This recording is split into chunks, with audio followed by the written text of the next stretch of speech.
In June 2024, two business development executives from prestigious medical companies accepted an invitation from a Chinese woman they had met at a medical trade show in Paris a month earlier to visit her at Medev, a medical equipment company in the Philippines. Little did they know that as they boarded the plane, their lives were counting down to the end. Welcome to Red Eastern True Crime. If you like true crime stories, please subscribe to my channel. Let's dive into this story. On July 1st, 2024, a funeral was held in Beijing's Babaoshan Cemetery for a man who had been murdered in a kidnapping case a few days earlier. His name was Xia Kefu, 39, born in Yuanjiang, Hunan Province, graduated from Hunan City University, and was employed by Beijing Lepu Medical Equipment Company. At the time of his death, he was working as the marketing director of Suzhou Rain Medical Technology Company, a Hong Kong-listed company. His obituary described him as responsible, with outstanding performance, and sincere in nature. Sun Jing, another victim, 46, born in Beijing, studied chemistry at the University of California, Irvine, and later worked for Abbott Vascular. He became a U.S. citizen and returned to China to start his own medical device company, often expanding its international business. Mr. Sun, who was 1.9 meters tall and physically robust, enjoyed fitness, and was known for his integrity, enthusiasm, and extensive social network. Both men were seasoned business professionals in the medical device industry, having worked for different companies. In May this year, Mr. Sun and Mr. Xia attended the EuroPCR medical exhibition in Paris, France. At the event, Mr. Sun met a Chinese woman who identified herself as Lina, a medical equipment dealer in the Philippines who worked for Medev. She claimed that her boss, a well-known Chinese businessman from Fujian, had connections with high-level government officials in the Philippines and had shifted his focus to the medical business due to the downturn in the real estate market. Her company reportedly planned to partner with major hospitals in Manila and expand to other key provinces next year, with annual sales exceeding $50 million. Over the next month, Mr. Sun and Li Na communicated and engaged in professional medical business negotiations.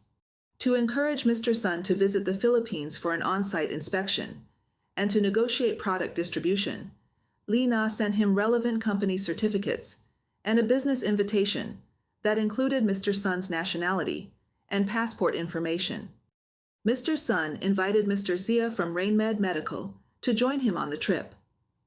In the medical device industry, it's common to meet potential customers at exhibitions, maintain online contact, and then visit the site for negotiations and cooperation. When product categories are different, it's also typical for business developers from different companies to team up to explore markets. Mr. Sun also invited another industry friend, Mr. Wei, who declined due to the hassle of visa procedures. At 12:55 p.m. on June 20th, Mr. Sun and Mr. Xia departed from Beijing Capital International Airport on Philippine Airlines flight PR359 to Manila, arriving at 6 p.m. They had already confirmed their return flight to Beijing on June 23rd.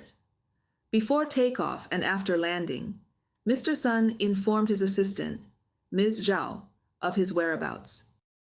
After the plane landed at 6:07 p.m., Mr. Xia sent a WeChat message to a colleague in China, after which his phone became unreachable, although WeChat messages continued to be sent. After collecting their luggage, Mr. Sun and Mr. Xia met the person sent by Li Na and quickly got into the arranged car. At about 6:57 p.m., Mr. Sun sent a photo from the car to a friend via WeChat. After that, his phone was unreachable, although occasional WeChat messages were sent, but he refused to answer WeChat calls.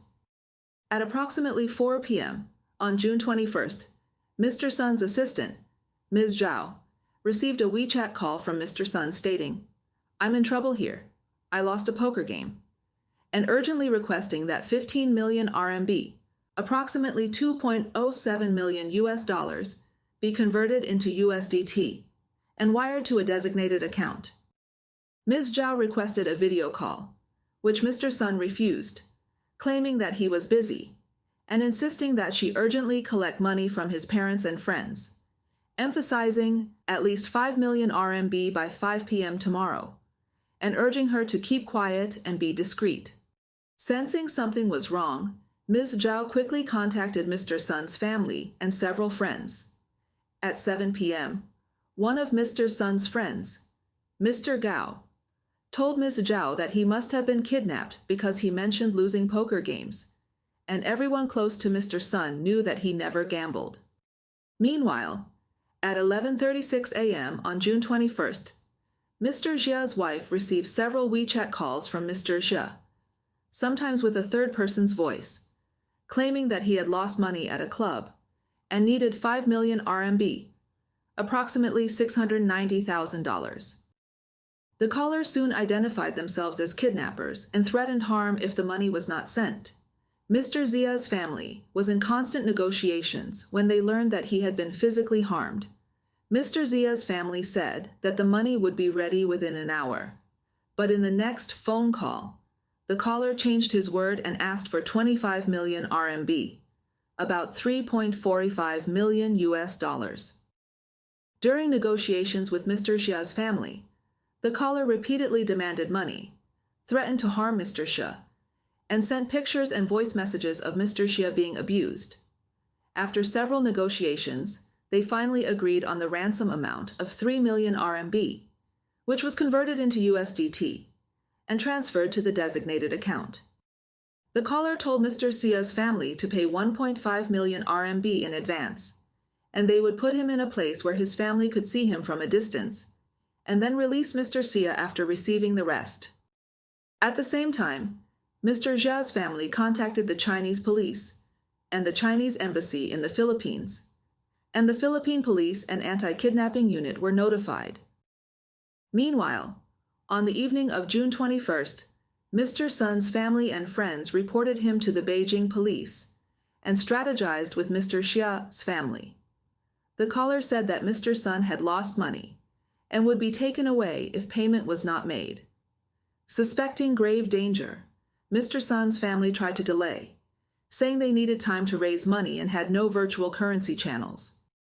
By 9 a.m. on June 22nd, a WeChat group was created for Mr. Sun's family and friends to communicate, strategize, and stay in touch with various authorities, including the Chinese police, the U.S. Embassy in Manila, the Philippine police, and the U.S. police. On Friday morning, June 21st, a friend reported the case to the Office of Overseas Citizen Services in the U.S., but received only a voicemail. About 20 hours later, the answer was that it would take 1 to 2 business days to process the case because of the weekend, causing great anxiety.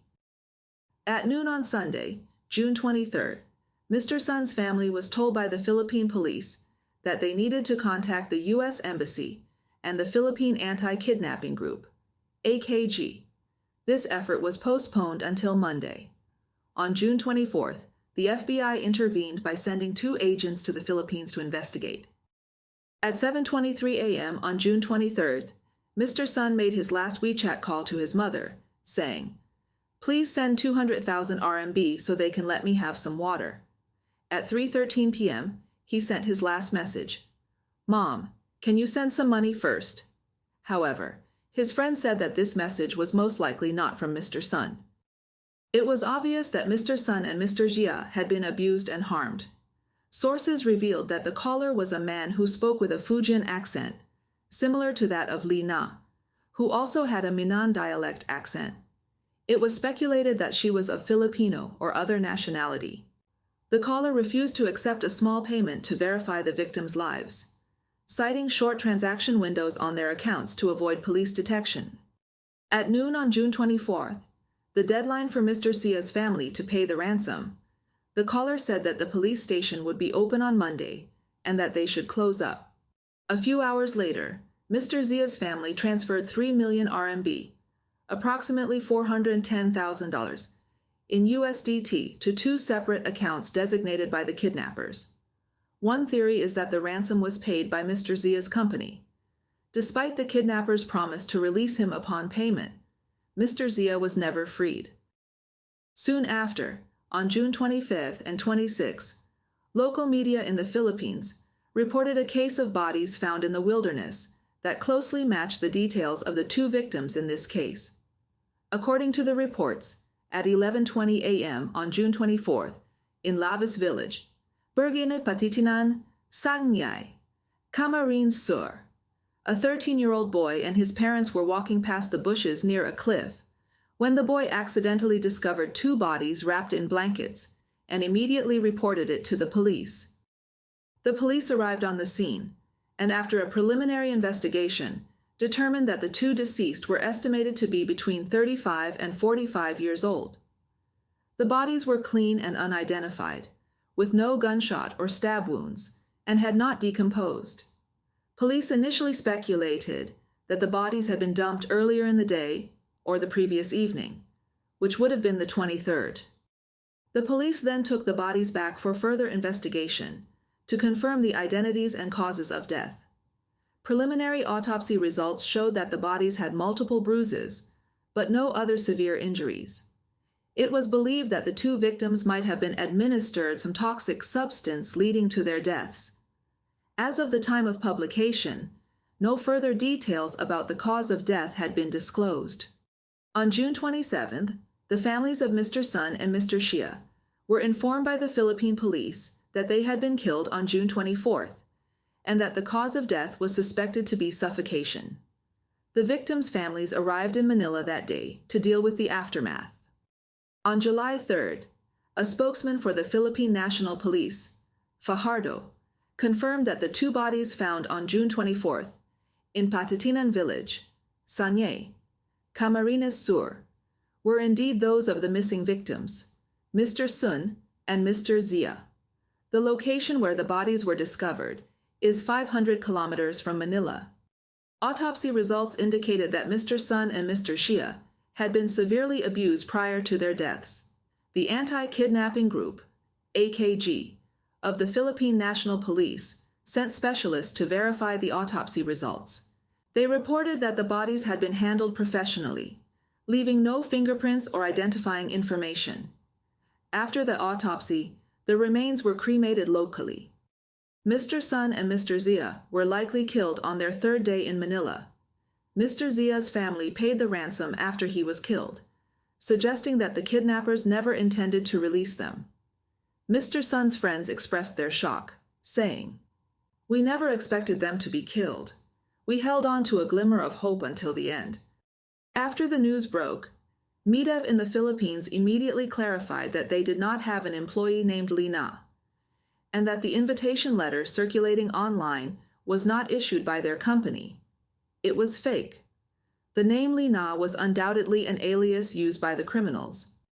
On July 5th, an insider revealed that the police had identified Lina and at least one male suspect through photo comparisons. They confirmed that Lina is from Taiwan, but she is no longer in the Philippines. The police are still looking for all the suspects involved, including Lina. The insider also mentioned that similar criminal patterns have occurred before, and the name Lina has been linked to several kidnapping cases. At around 1 p.m. on July 5th, a reporter contacted the Anti-Kidnapping Group of the Philippine National Police to inquire about the progress of the investigation. The response was that the case was still under investigation, and specific details could not be disclosed. Mr. Sun and Mr. Zia had clearly fallen into a carefully planned trap, known in China as the pig slaughter scam. In this scam, the victim is like a pig being fattened for slaughter. The scammers first build a relationship of trust, a process called fattening the pig, often promising benefits, or painting a rosy future. Sometimes the scammer will even spend a small amount of money. When the time is right, they scam or kidnap the victim for ransom. This is the slaughter. Some cruel scammers will even kill the victim to eliminate any risk. There are various forms of pig slaughter scams, including romance and dating, travel invitations, job offers, and business inspections.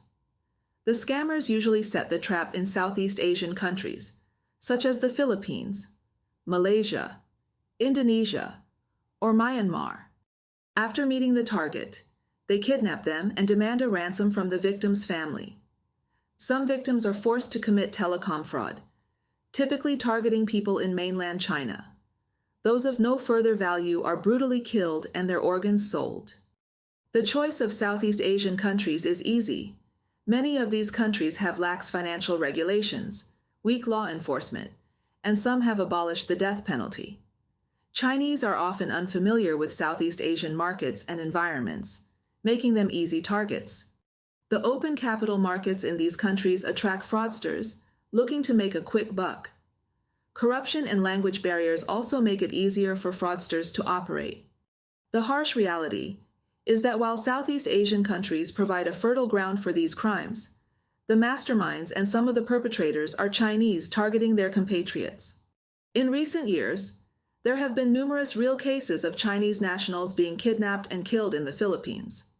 Some netizens have remarked that Filipino kidnappers, who take the money and still kill the hostages, are less trustworthy than South American gangs or Mexican drug cartels, underscoring the tragic and absurd nature of the situation.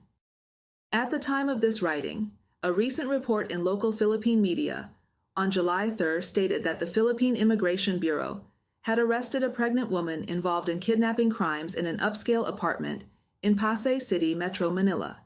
She is said to be one of the leaders of a kidnapping and extortion gang. Authorities have not indicated whether this gang is connected to the recent kidnapping and killing of the two Chinese executives. The head of the Immigration Bureau's Fugitive Search Unit said in an interview, "Their gang is kidnapping Chinese people in the Philippines. This pregnant woman was in charge of contacting potential victims. When the victims agreed to meet at a certain place, the kidnappers would ambush and kidnap them and take them to their hideout, where they would demand ransom from the victims' families, often insisting on payment in USDT or other cryptocurrencies.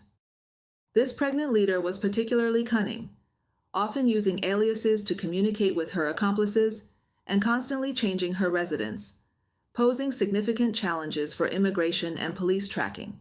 Her husband was previously arrested by the police anti-kidnapping squad and is currently being held in immigration detention. His case is still being processed, as he is also involved in another case. Mr. Sun's parents are in their 70s, and he has a son who is not yet 17. Mr. Zia's children are even younger.